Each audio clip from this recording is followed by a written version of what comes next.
We are active investors. Yes. I don't think indices are going to deliver the diversification that investors want. And active investors can find those opportunities all across emerging markets to give you a good outcome.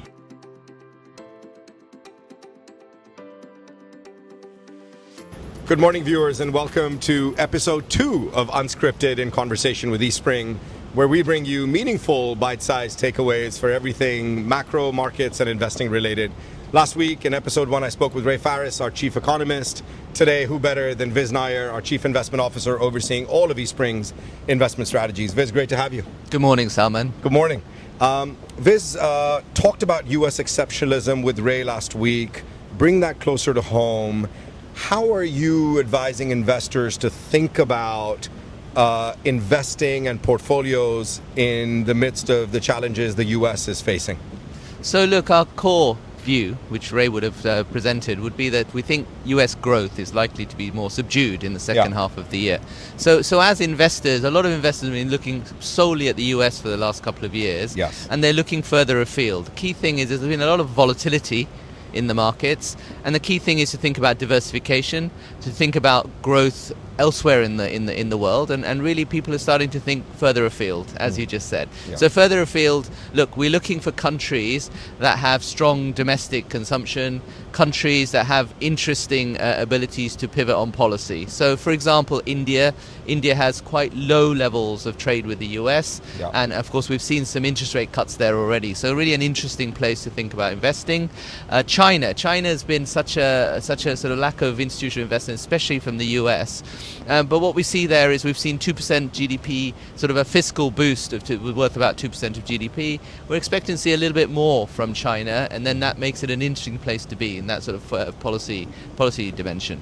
Then we have Japan, and of course Japan has had a series of difficult years. But what we've seen is a lot of corporate governance issues, and there's a new narrative around corporate Japan also working a lot harder around dealing with that. So I think that there are some interesting parts of the world for investors to diversify, to navigate a world where growth is much more sort of focused away from US into Asia, and actually diversifying their portfolios.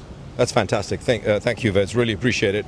As someone who oversees our circa 260 billion of assets across institutional money we run, retail money we run, how are you thinking about, or how are you positioning portfolios at eSpring at the moment? So key thing to think about now, we've got a very clear focus on diversification. So portfolios themselves are going to be a little bit more long duration. Duration really we need to add tactically, because we've seen a lot of volatility at the long end. Now, in terms of equities, we've seen leadership from growth strategies for a number of years. But what we find is that in 2025, it's value, income, it's other types of stocks that are doing well. So in the equity space, much more about diversification in different types of strategies. Fantastic, thank you, Vis. And you've talked about a couple of strategies. Overall, how do you think which strategies do you think are standing out a bit more? I mean, we've talked a bit offline about low volatility. We're talking about that to retail investors. Do you want to call out any specific strategies that stand out more on a conviction basis for you?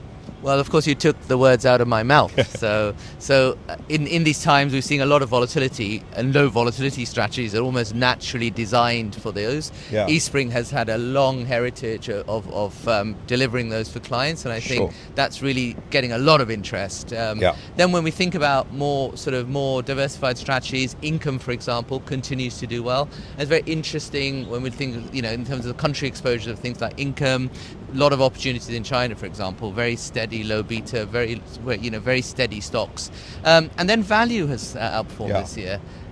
Really, I think it's just a change in leadership. We've had US growth stocks dominating markets, and I think that domination seems to be a little bit more challenged, and I think that we expect to see a little bit more interest in EM and pockets of EM. I want to just emphasize, we are active investors.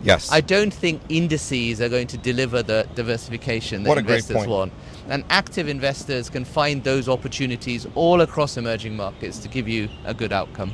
That's fantastic. It's a really, really good narrative. Diversify, active investing, Asia, EM. Let's get to the punchline. I know you've been on the road last couple of weeks speaking to a lot of clients.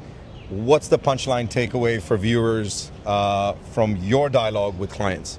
Well, the key thing, it's somewhat cheesy if I say the only certainty seems to be uncertainty. Yep. As we all look at the news every single night in terms of the new comments and feedback from the US president. But really, in that narrative, we still continue to be interested in those strategies I just described. Diversifying away from the US, looking for growth elsewhere, thinking about more interesting allocations like low volatility, like income, like value, something a little bit more than just growth.